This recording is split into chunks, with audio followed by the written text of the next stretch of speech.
Hiç ne olmamıştı. Bilen başından vurmuştu. Ellere gitsin. Eli yaxşı baxırdı ki. Həmişə deyərdi ki. Eli yaxşı məni qucaqlayardı ki. Həmişə mən deyirdim ki, ata səni çox istəyir. Eli yaxşı gözlərimə baxardı ki, qayıdıb deməz. Amma axır bir dəfə danışanda dedi ki, ata mən də sizi çox istəyir. Ananın qəlbi yarədir,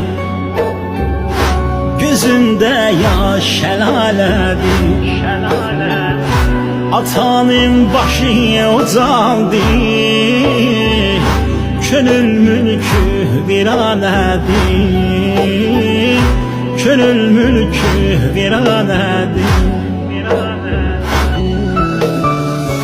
Ay cismi yar şehidim, oğul